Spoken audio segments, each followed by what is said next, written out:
Hello, Ken. This is my Michigan versus Iowa post-game analysis. Before I get into it too much, remember to like, subscribe, comment, and hit that notification bell down below. I do appreciate it. And how about that season? How about that game? How about that season? I got to be honest, if you would have told me that Michigan would be the Big Ten champs at the end of the year, I would have called you crazy. I would have said there's no way Harbaugh's going to finish third in the conference like he always does. There's just no way that this team was going to make it this far. I just didn't see it. I got to admit that I didn't believe. I picked Michigan to lose on a couple occasions, and they proved me wrong. They did. I'll admit it. I was wrong. They went further than I thought they were going to, and it's great. It's great to see. It's nice that Harbaugh can finally get that monkey off his back a little bit. He got there and got the job done, and a great game from Michigan. Both from a coaching standpoint and from the players. So all around, it's just been a really great season. It's been a great team to watch. It's been fun. And, the season isn't over yet, but everything beyond this point's gravy, right? In my opinion, the number one thing you should be trying to accomplish every single year is winning the conference. If you just win the conference, then that's enough for me. I know I might be in a minority when I say that, but to me, the biggest goal is winning the conference, and then everything beyond that is gravy. Yes, it would be nice to win a national championship, but I am not going to hold that as a requirement over a coach or a team, because so many things can go wrong throughout the course of a season that just doesn't afford you the opportunity to capture that national title. So, especially a team that's in Michigan's situation, this is not Alabama. We are not a program at that level. So, to expect a national championship every year that's a bit of a reach, in my opinion. And obviously, we'll have a tough test against Georgia. I think you could make the argument that Michigan should have been moved up to number one, and Bama 2 and Georgia 3, but clearly, I don't think anybody expected that to happen, because the college football playoff didn't want a rematch between Georgia and Alabama, and they want to guarantee that an SEC team gets in there, or at least an attempt to get at least one SEC team in there. But what we're probably going to end up with is Alabama and Georgia, and whatever. Whatever. It is what it is. I think that, yes, Alabama beat the number one team in the country, but Michigan dominated number 13 team in the country. Like, Iowa was never in that. They scored 3 points. They got a field goal. That's a dominating performance from Michigan. And the way that they dominated Ohio State, I think that's enough. They should have moved up one spot just because of the way that they won. I mean, Michigan put their backups in, and they went and marched down the field and scored another touchdown. So, I don't know. That was a pretty dominating performance. Yes, Alabama had a nice game against Georgia. But Alabama lost to a team that, Texas A&M is good, sure. But, I think Michigan's one loss came to an undefeated Michigan State at the time, number 3 team in the country. And for Michigan not to be moved up to number 1 is a little bit criminal, in my opinion. But it is only my opinion, and I can see the argument for having Alabama leap them. I just have to ask, why didn't Michigan get any points for dominating Iowa? That's basically what you're saying, is that the Michigan-Iowa game didn't matter for Michigan at all, because apparently nothing they could have done would have moved them up to number 1. If Georgia would have won, they'd stay at number 1. If Bama wins, they jump up to number 1. There was nothing Michigan could have done to move up to number 1, and that's not a good look for the College Football Playoff Committee, in my opinion. It's not. It would have been a terrible look if Cincinnati would have got bumped out. It's a terrible look that Michigan didn't get bumped up. Like, why did you even play this game? You basically just said that it was impossible for Michigan to move up to number 1. And that's, I don't think that's the message that you want to send, in my opinion. But it is what it is. Let's focus on this game and how well Michigan played. Cade McNamara, again, had another mistake with an interception, but it was his fault. Okay, it stinks that it was on a play that really should have just been a nice little completion to the tight end. But I have to put this one on McNamara because he put it on back hip. And if he doesn't put that ball there, then it's probably going to be a completion. It's a very difficult catch for a tight end, especially one the size of Eric All, who's a taller guy, to turn around going against his momentum and catching it on his hip. That's really tough. And it got away from him, obviously, and it happened to just get tipped right into the hands of the defender, which is unfortunate. But that's an easy throw, and that's a throw Caden McNamara has to make. It's a simple little throw over the middle. You didn't have to put it over a linebacker. It wasn't a difficult throw at all. That should have been on the numbers. It wasn't, and it turned into a turnover, and I got to put that one on McNamara. J.J. McCarthy looked pretty good in his spot duty running the football. Passing was a little bit rough for him in this one, but they didn't ask him to do a lot, so it's hard to grade him when he's only got 3 attempts. Donovan Edwards had a fantastic throw. Wow, I did not know he could throw a ball that well, but not only throw a deep ball that well, but to dot it onto the receiver was a fantastic play. Love the play call. I love that Iowa tried to run it on the series before, and it didn't work. And then Michigan's like, okay, we'll throw it back at you and see how you handle it. And they did not handle it well. So I thought that was fun. That was great. Blake Coram, obviously, I think he's still a little bit hindered by his injury. He's getting there. I think in the Ohio State game, Harbaugh said he was probably like 80%, and I'd probably agree with that. I think in this one, he's probably more like 90%. But I also felt like they were protecting him and obviously didn't want to use him if they didn't have to, and clearly there wasn't that great of a need in this one. So you sit him, you bring him in, you get him healthy, because now you're going to have an extended period of time before you play your semifinal game in the playoffs. So you sit him, you let him get fully healthy, and then in the semifinals, he'll be more dynamic for you, or at least I hope that's the plan. But he still had 5 carries, 74 yards, 1 touchdown. That long run was a thing of beauty. Great job by him. Great vision. Great footwork to find the seam and get up the sideline. Great job to stay in bounds going up the sideline. And heck of a job by J.J. McCarthy sprinting down there to catch up with him and to get a nice little block to spring him and, I'm drawing a blank on who the wide receiver was on that play. But, man, great job by those guys. I think it was Sainer still. I could be wrong about that. I'd have to go back and watch the video to be sure. But a great job by those 2 guys, just getting upfield, hustling, and getting those blocks to spring Coram for the touchdown. That was a fantastic play. Haskins had a bit of a rough game. Iowa was selling out to stop him, and I don't know why you wouldn't. Of course you're going to do that. But a great job by Michigan of staying with the run game. We still had 34 rushing attempts in this one for 211 yards and 4 touchdowns. So, my predictions in the rushing game are pretty good, I would say. I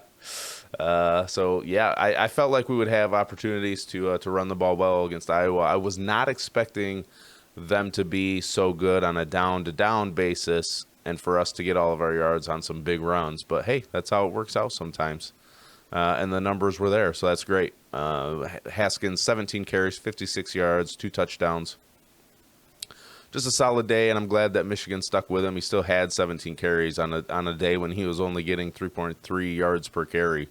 That's just sticking with it. This is what you do. And if you're going to fail, if you're going to lose a game, then lose it because the other team just found a way to shut you down. Don't lose it because you felt the need to do something that you've never done all year and just start chucking the ball all over the place. That's not who Michigan is. That's not what they do.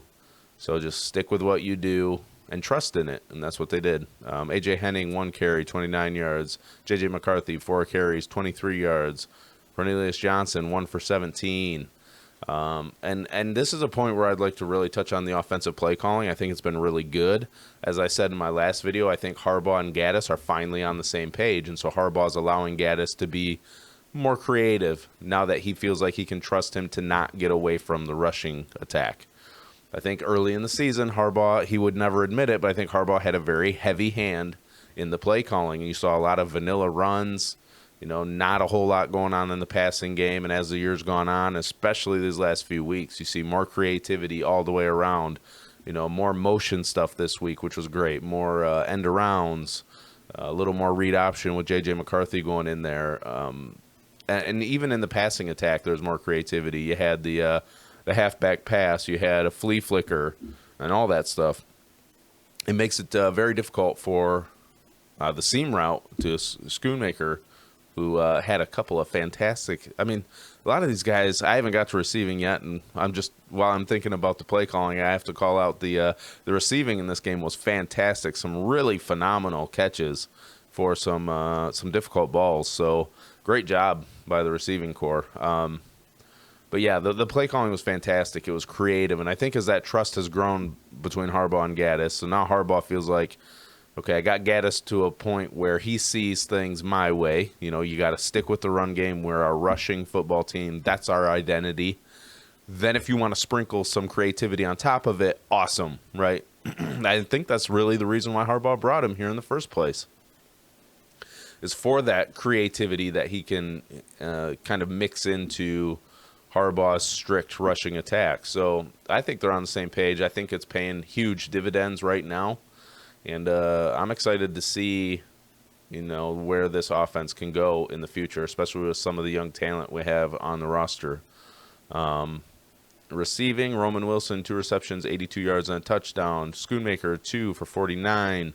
Eric All, 2 43 and a touchdown. And that, I mean, so many of these guys had some great catches, but that Eric All touchdown catch was just jaw-dropping. My jaw hit the floor. I could not believe he reeled that one in. That was incredible. Hassan Haskins added 3 receptions, 22 yards. Donovan Edwards, 3 for 20. Also, doing what he does in the passing game out of that running back position, does a fantastic job.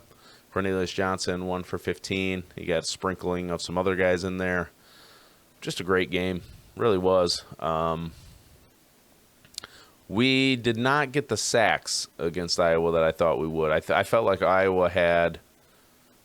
I mean, they just accepted the fact that they weren't going to be able to block Michigan's pass rushers for any extended period of time. So everything was coming out of the quarterback's hand quickly. They were trying to chop block Aiden Hutchinson, and they were getting the ball out as quickly as they could. And I count that as a win for Michigan. If you're admitting that you just won't be able to block those guys, so you have to adjust the way you do things, that's winning. Michigan doesn't even have to get to the quarterback at that point. They won coming into that game because Iowa was so worried about being able to stall those guys or try to block them or find a way to not have them create havoc in their backfield. That's why they only scored 3 points. I mean, the statistics aren't going to say, like, if you just go and look at the stats, okay, Michigan's defense, 1 sack, 4 tackles for a loss. They did get 9 quarterback hurries. So, obviously, that's good statistically. But overall, if you just look at the sack totals and things like that, you're like, wow, they didn't really do much. They did everything before the game even started. I mean, Iowa was so concerned about that, and rightfully so. But, I mean, to just, yeah. They were out of their depth offensively. They had no answers.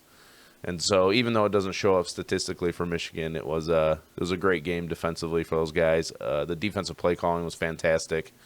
I've been a big Mike Macdonald fan since the beginning of the year. Anybody that has watched this hasn't seen that. He struggled one time. Michigan State got the benefit of the doubt of being the first team to really use hurry-up offense against Michigan, and we weren't prepared for it. Mike Macdonald wasn't prepared for it. He's an NFL guy, and he's just not used to that sort of pace in the college game. It is different than anything he's going to see in the NFL.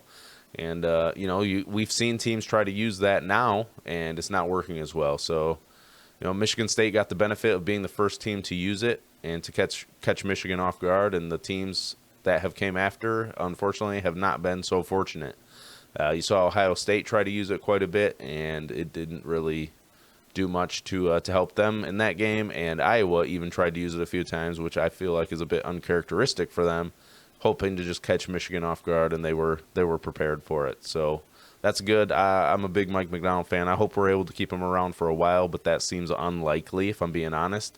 I think he gets a call to be a NFL defensive coordinator sooner rather than later, especially if he continues to call games as well as he has and continues to have this defense playing at a high level. So that's kind of the downside of success, right? The more you win, the more people are going to want your coaches and things of that nature. So I hope to keep him around for a while, but I'm not going to hold my breath.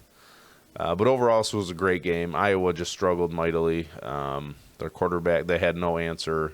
Petrus was 9 of 22.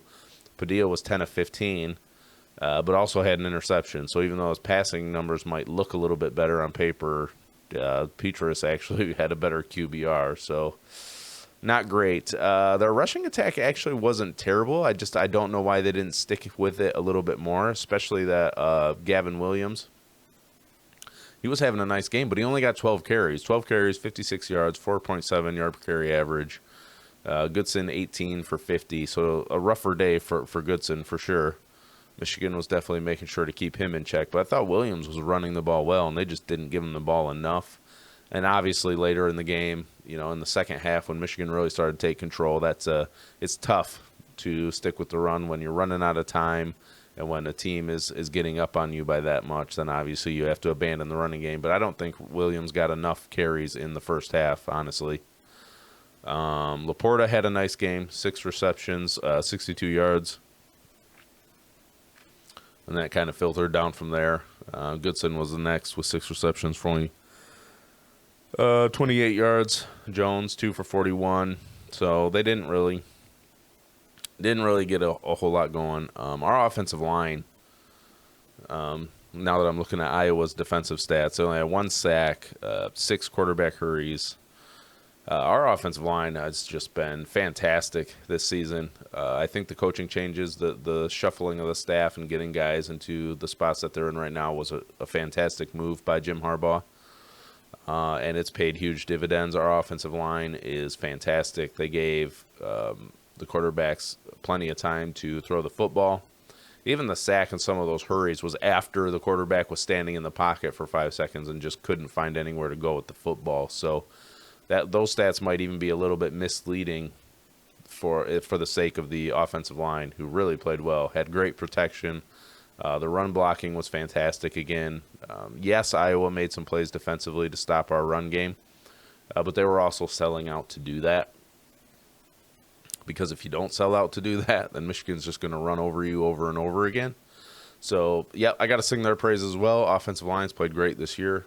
And they showed up in this one once again. So that's it, man. Those are my takes. I was thinking Michigan was going to win by 10. They ended up crushing Iowa. Iowa was never really even in this one.